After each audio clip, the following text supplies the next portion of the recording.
Imagina só, tipo, encontrar o molho de pimenta mais incrível e artesanal do mundo. Aquele bem intenso, né? Isso, aquele tempero que tem uma personalidade gigantesca. Se caem umas gotinhas num prato, a refeição vai para outro patamar. Ganha uma identidade única. Exato. A experiência fica inesquecível. Mas aí, imagina ser obrigado a colocar esse mesmíssimo molho de pimenta super forte no café da manhã, no almoço e, sei lá, até na sobremesa, todos os dias. Nossa, ia saturar muito rápido. Pois é, em que momento uma marca registrada, aquilo que parecia um charme no começo, vira uma exaustão sensorial? Essa é uma pergunta muito boa, e é a tensão constante que a gente vê no mundo das artes. Com certeza, porque de um lado a gente cobra que os artistas sejam camaleões, sempre quebrando regras, mas do outro, A gente exige que eles sejam rochas, né, que entreguem sempre aquela mesma sensação boa do início. Essa dualidade mostra muito como o nosso cérebro processa o consumo cultural. tem um conflito aí. Tem, é um cabo de guerra interno. A gente tem uma fome insaciável por novidade, mas também um desejo profundo por segurança. Queremos surpresa, mas detestamos a frustração quando a surpresa é ruim. E na música isso fica super evidente. As opiniões deixam de ser racionais e viram embates filosóficos sobre o que a arte deveria ser. Totalmente. E o nosso material para análise profunda de hoje é um exemplo espetacular disso. Nós temos aqui uma troca de ideias muito apaixonada. É um debate entre dois fãs de música, o César e a Chantal. Sobre a banda Nazareth, certo? Exatamente, clássicos do hard rock dos anos 70. E a missão desse mergulho não é ficar debatendo solo de guitarra ou fazendo resenha de disco. Aham, a ideia é ir além. A construção de um legado. Então, beleza, vamos desvendar isso. O interessante é que eles não começam discutindo um conceito abstrato da banda. Eles vão direto na característica física mais óbvia. Aquilo que bate no tímpano logo nos primeiros segundos. Exato. O instrumento que carrega a identidade de qualquer grupo, que é a voz. E no caso do Nazareth, a gente está falando de uma voz que não aceita meio termo. De jeito nenhum. O que é fascinante aqui é que o César constrói o primeiro argumento dele elogiando exatamente essa voz rouca do vocalista, o Dan McCafferty. Sim, para ele essa textura rasgada é tudo. É o selo de autenticidade, sabe? Ele acha que isso dá uma identidade inconfundível. Mas a Chantal tira uma conclusão totalmente oposta escutando a mesma voz. Sério? Como assim? Ela reconhece que a voz é marcante, mas ela aponta que ao longo de várias músicas, essa entrega constante e agressiva acaba ficando exagerada. Ah, entendi. E, no fim das contas, cansativa. Isso, fica exaustivo. É o tal do molho de pimenta em todas as refeições. A Chantal até cita a música Love Hurts no debate, né? Ela diz que ali, numa balada, a voz rouca é o tempero perfeito para a dor da letra. O encaixe é perfeito. Mas a crítica dela levanta um ponto sobre a mecânica da audição. Por que algo tão icônico em 4 minutos vira ruído exaustivo no álbum de 40 minutos? E aí entra a questão de como a gente processa o som. Exatamente. A neurociência por trás da nossa apreciação musical é baseada em contraste. O nosso cérebro precisa de um ponto de referência diferente para registrar uma emoção. Tipo um alcance dinâmico. Isso. Se o cantor entrega o máximo de rouquidão e volume o tempo todo, ele elimina esse contraste. E aí ocorre a habituação. Espera, o cérebro meio que desliga para aquele som. Basicamente, ele para de liberar neurotransmissores de prazer e começa a tratar aquele estímulo contínuo quase como um alarme constante. Então, quando a Chantal diz que é cansativo, é o cérebro dela implorando por uma pausa dinâmica, Nossa, uma nota limpa ou um sussurro para dar um respiro. para que a rouquidão volte a ter impacto depois. Caramba, isso lança uma luz totalmente diferente sobre ter uma identidade forte. O grande trunfo do vocalista traz um prazo de validade para a paciência de alguns ouvintes. Com certeza. Mas, pensando do lado do artista, ou até estrategicamente, suavizar essa voz para não cansar Chantal poderia ser um tiro no pé enorme. Ah, sem dúvida. Tipo, não seria melhor ser um artista muito polarizador? Ser idolatrado por gente como César e ignorado pelo resto, em vez de aparar as arestas e soar inofensivo para todo mundo? Olha, historicamente, a polarização muitas vezes é a única maneira de sobreviver a longo prazo numa indústria criativa. Aham. Uma marca que tenta agradar todo mundo acaba não inspirando devoção. Quem acha uma música só agradável não acampa em fila de show. Pois é, não passa décadas defendendo a banda em fóruns como o César tá fazendo nas nossas fontes. Exato! Essa característica extrema funciona como um filtro. Afasta quem não tem tolerância, mas cria uma lealdade tribal com quem se conecta com aquilo. O cansaço de uns é o preço que se paga por essa identidade. E essa voz tão inconfundível acaba ditando o ritmo de toda a banda, né? E isso leva a gente direto para o segundo ponto de conflito do debate deles. A Chantal pega pesado nisso. Ela diz que a banda ficou presa ao estilo, que não evoluiu comparada a outras da época e que faziam variações da mesma ideia. O que é uma crítica muito comum. Mas o César rebate na hora. Ele diz que isso não é falta de criatividade, mas sim uma consistência rara no hard rock dos anos 70. Aquela pegada crua e direta. Essa troca expõe duas réguas de medição completamente diferentes para avaliar a arte. A Chantal usa a régua do progresso contínuo. Como assim? Para ela, o papel da arte é se expandir. O artista tem o dever de se desafiar a cada ciclo.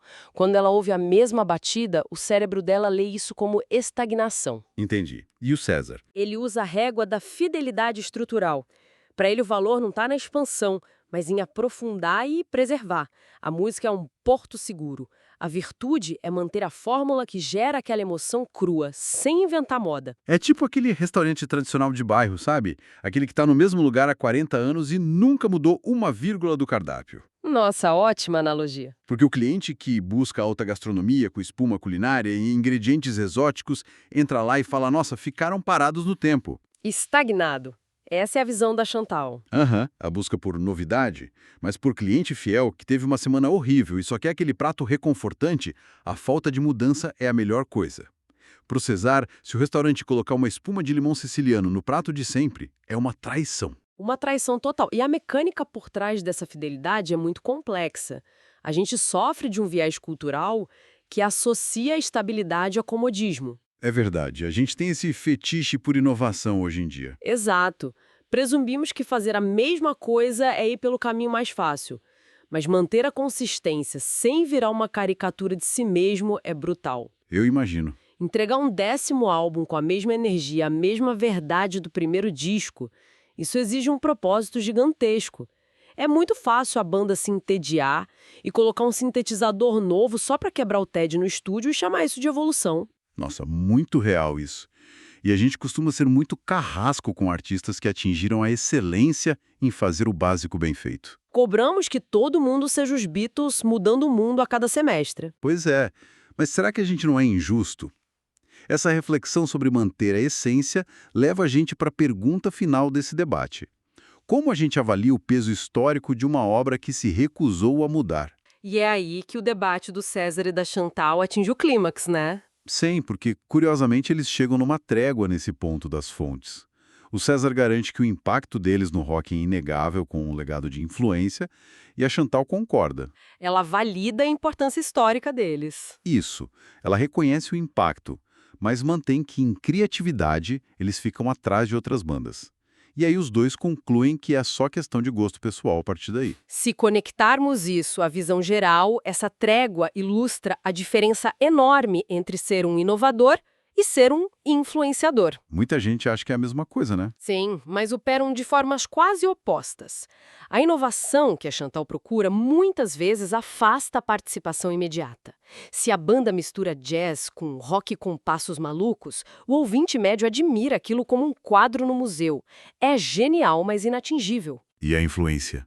A influência opera pela acessibilidade. E pela replicação. Explora um pouco mais essa mecânica da acessibilidade. Como que a falta de inovação vira o combustível para a influência? Acontece porque aquela pegada crua e direta que o César tanto defende funciona como um manual de instruções aberto. Ah, entendi. Quando milhares de jovens escutam algo tocado com atitude, com poucos acordes e uma voz sem polimento, a barreira de entrada cai por terra. O ouvinte não fica só admirando, ele se sente empoderado. Ele pensa, cara, eu posso comprar uma guitarra e fazer esse barulho na garagem com meus amigos. Exatamente. Grandes legados não são construídos só por quem reinventa a roda. Muitas vezes são daqueles que mostram o quão poderoso é dominar as regras mais básicas do jogo. A consistência crua abre as portas para a próxima geração. O poder de não intimidar o seu próprio público, genial. Mas tem um detalhe na fala da Chantal que eu fiquei impressionado. Ela diz que é uma banda importante, mas solta essa. Só não é uma das minhas favoritas. Isso mostra uma maturidade imensa. Gigantesca. Ela separa muito bem o gosto pessoal subjetivo do peso histórico objetivo. E a gente sabe que isso é raríssimo em discussões por aí. Com certeza. O normal é o egocentrismo crítico. Achar que o que não agrada não tem valor. É um mecanismo de defesa. Sim, porque a arte afeta a nossa identidade. Se a gente acha a voz chata, admitir que a obra é genial causa uma dissonância cognitiva. O cérebro prefere desvalorizar a obra. Tipo, se eu que tenho um bom gosto não gosto, então é ruim. Exato. Por isso que a Chantal faz é de uma humildade intelectual profunda. Ela entende que o mundo cultural é maior que as preferências dela. Ela aceita que a obra foi executada com maestria para o propósito dela, mesmo que não seja para agradar os ouvidos dela. O que exige um desapego difícil de praticar. E o que a gente tira de tudo isso não é só um veredito sobre rock dos anos 70, mas um mapa de como interpretamos o mundo. Porque os mesmos elementos, a voz rasgada, o som cru, a recusa em mudar, são fontes de julgamentos totalmente opostos. Do César, são pilares de identidade. Para Chantal, são amarras de limitação. O superpoder de alguém pode ser sua ruína, dependendo de quem olha. E isso se aplica muito além da música, para quem está nos ouvindo. Imagina no trabalho, nos negócios, na vida pessoal. Totalmente. Uma empresa foca em um produto até a perfeição, mas corre risco de perder para quem oferece variedade. Ou o profissional que é mestre numa coisa só, mas fica obsoleto. Até que ponto defender a nossa essência e integridade ou só uma desculpa para não evoluir? A linha entre a virtude da consistência e o vício da teimosia muda de lugar o tempo todo. Isso me leva a um pensamento final, que ecoa de tudo que lemos sobre esse debate. Qual seria? Pensa bem, como exercício mental. Se um artista passou décadas entregando aquela arte crua e visceral e, de repente, decide mudar tudo, coloca batida eletrônica, arranjos complexos, tudo só para agradar críticos que pedem variedade. Forçar uma evolução que não é natural? Isso. Uma pressão externa para se encaixar num padrão. Isso não seria a maior traição artística de todas? Muito pior do que simplesmente fazer a mesma arte de sempre? É uma provocação e tanto. Fica a reflexão para quem acompanha a gente. Num mundo que exige mutação o tempo todo, talvez a maior rebeldia não seja inovar. Talvez seja ter a coragem absurda de continuar sendo inabalavelmente exatamente quem sempre foi. O que exige muita resiliência. O que exige mais coragem. Ser o camaleão ou ser a rocha. É um privilégio enorme poder destrinchar essas ideias com você. A nossa análise de hoje fica por aqui, mas que a curiosidade de todos continue afiada. Até o nosso próximo mergulho profundo.